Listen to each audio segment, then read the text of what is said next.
So hey there, beautiful people. This is Lindy Ford, registered dietitian, clinical and licensed nutritionist, and nutrition detective. Thank you so much for joining me today. So we're in a series right now, and it is all of my best weight loss tips. And the last one that I gave you was, well, I'm going to let you watch it. Go back and watch it. And it's about how we can keep a certain hormone from rising too high, because it's a fattening hormone and it is a fat storage hormone. It starts with an I. So go back and watch that video. But this is the second one in the series, and this is really important. I mean, this really it comes a close second. When I say a close second, I mean almost neck and neck with the first one. And that is what your grandmother or your mother maybe said to you, and that is to eat your veggies. Actually, mine did not say that, and I wish they did. But maybe you heard somebody in your family say, you know, you need to eat your veggies, but you never understood why. And it's more than weight loss. There is so much more to this vegetable consumption than weight loss. There's probably, I could give you 20 benefits right off the top of my head. But what are these veggies? I actually would like to get more specific with them and tell you they're the low glycemic vegetables. So these are the vegetables that don't increase your blood sugars very much. Now, we do have the starchy vegetables. They're still good for you. You can eat them, but I would eat them more in moderation, especially you blood sugar people like me. And some scientists and researchers are saying 50 to 70% of us have blood sugar issues. So these are the corn, peas, sweet potatoes, pumpkins, beets, acorn, winter squash, carrots, tomatoes of the world. They're great, they're wonderful, and they have lots of nutrition in them and lots of nutrients in them. They just raise blood sugars a little bit more than the rest of them. And I would just say all the rest of the vegetables.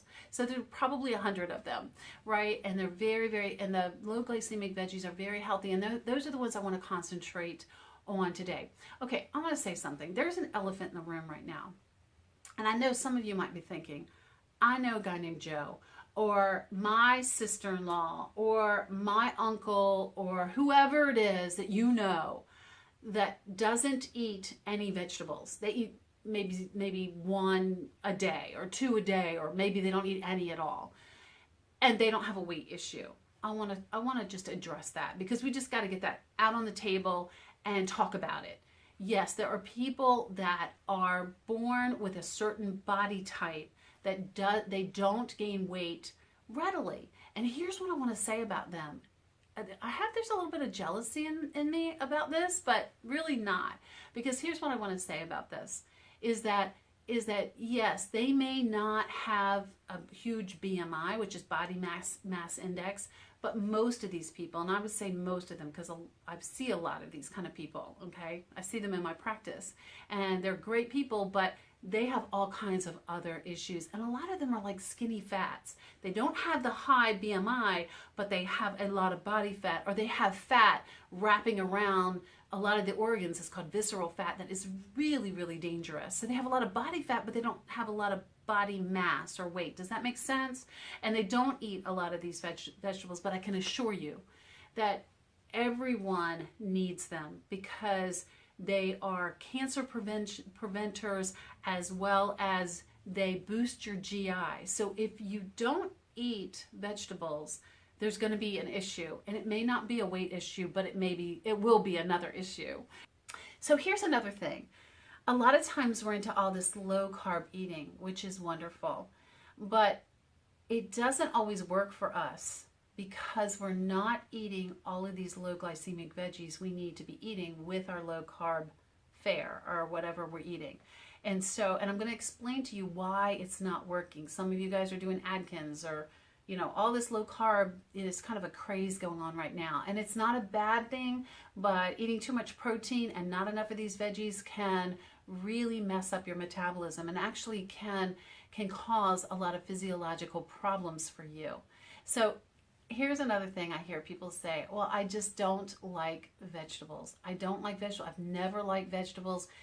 And I guess, as polite as I can be and respectful as I can be, I just want to say, grow up! Like, really, grow up! We all need them, and we need them not just for weight loss. We need them for so many other reasons. And again, cancer prevention and disease prevention and gut health, and I could go on and on.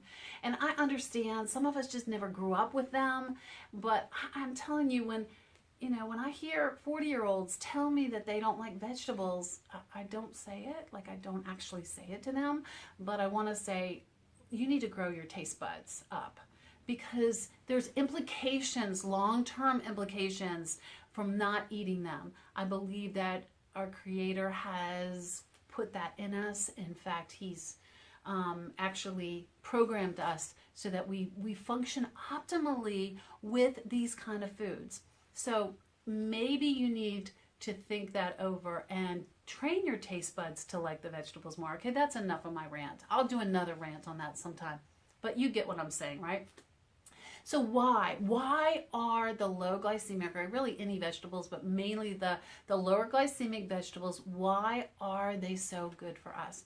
Well, because they're micronutrient dense, okay? They pack a lot of power, a lot of nutrition, a lot of nutrients into very few calories. And yes, calories do count. Yes, they don't count like we once thought they did, because a calorie is not a calorie is not a calorie. A carbohydrate calorie acts differently than a fat calorie, than a protein. They all act differently in our bodies and do different things. But at the same time, yes, calories do count. And this is giving you the most bang for your buck with the least amount of calories. So what happens in our bodies? So these, what they have in them is just a ton of phytonutrients. So what are micronutrients? Micronutrients are vitamins, minerals, fibers, and phytochemicals that help us in so many ways, and weight loss is one of the biggest ways. They help us to burn fat, actually. And there's about 10,000 plant phytochemicals. And what they do mainly is they help us pull out waste products. We have a ton of things going on in our bodies, from things that we eat, from our environment, from exogenous hormones that aren't good. And they pull those out and flush them out of our body. They help us fight inflammation, and they help with the body's natural detox pathways. That's huge, absolutely huge, in so many ways, in so many disease-fighting ways, as well as waist-slimming ways. The liver is one of the hardest working organs in the body, and it, for lack of a better word, it gets all gunked up. It really does. And so this helps to clean they help clean the liver, they help the detox pathways, they help to increase something called glutathione, and just so many things that are beneficial to you to help you not only lose weight, but to have more energy and to feel better. My favorite micronutrient is actually a mineral, and in this war against fat, or in this weight loss battle that some of us have. And that is potassium. And potassium is so important because we need physiologically about 4,700 milligrams. And the American diet gives us about half of that, maybe less than half of that. So most of us are getting half of what we need. Is there a problem, Houston? Yeah, there is.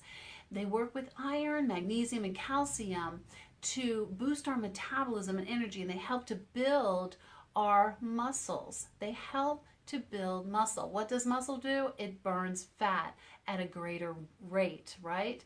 This is another thing that we really don't realize, that potassium prevents excess fluid retention as well in our body. It flushes waste out of the cells, and we need 5 times more potassium than we do sodium. It's usually the inverse. We're getting 5 times more sodium from the foods that we eat than we're getting potassium. See, is there a problem with that? Do you see that, right? But we are, and so we need to get more potassium to balance that electrolyte ratio in our body and to create a more healthy system.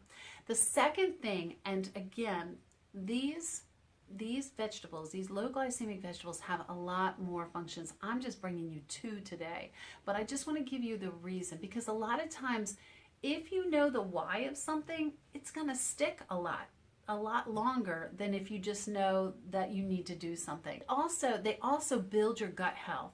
they feed the good bacteria. And if you want to know what the good bacteria is, go back and watch the gut health video about, it starts with a B, and that good bacteria is actually really important in our guts. It breaks down the fatty acids and uses them for energy instead of for storage. We want to use them for energy and not for storage. And it also, just comes from these fibrous whole plant foods.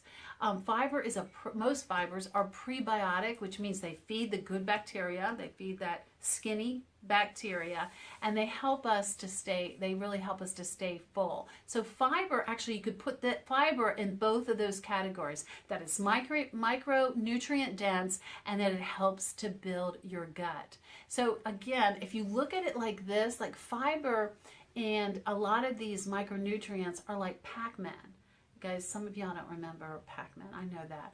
But it's like Pac-Man. So Pac-Man goes around in our body. These little Pac-Man go around our body and literally pull out the waste products, pull out the fat, and flush it out of our bodies, which is really, really beneficial to all of us. So what foods do I like the best and have the most fat fighting properties? And I know that this is something, they're all really good. They're all really good. And I always say, make your plate, or try very hard to make your plate like a Crayola box, right? Just as many colors as you can, because you're going to get more of those phytonutrients in your diet. So the ones that I like the best are leafy greens. And the reason I like leafy greens is lots of potassium, lots of magnesium, lots of potassium. Like we talked about potassium, magnesium. Magnesium is another really important mineral. And then the second thing would be, and what are leafy greens? So especially the dark leafies, the darker, the better, right? So, it's spinach and kale and collards and Swiss chard and those kind of leafy greens, right? You all know those, right? And then the cruciferous vegetables. There's probably about 100 of them, but the most famous are cabbage and cauliflower and broccoli and Brussels sprouts and those type of vegetables. So there's a long list of them, but those are the most popular ones. And then we come to my third favorite fat-fighting food, and that is avocados. For many reasons. Avocados are full with fiber and good fats that help you lose fat on your body. Like fat can help you fight fat. Is that a novel idea? Yes, it is. But they're like little fat bombs. They do have a lot of fat, but you know what they have? They're probably the most plenteous food in our food supply that provides us potassium. So we think bananas, but we should be thinking avocados, because actually avocados have twice the amount of potassium that bananas do. Did you know that? I didn't a long time ago, but now I do. And I eat avocado almost every single day. Tons of potassium. So the last one that I love for fighting fat would be peppers. Any pepper, doesn't matter what kind of pepper, but green peppers probably have the most of this. Along with fiber, they're very high in vitamin C. So studies show that people who have inadequate levels of vitamin C hold fat more readily. So those foods, leafy greens, cruciferous vegetables, avocados, and peppers are my favorite fat-fighting foods. There are a ton more. Any of those low glycemic vegetables, any of them are going to be helpful for you. So I just challenge you, if you don't like vegetables, and some of us don't, I understand that.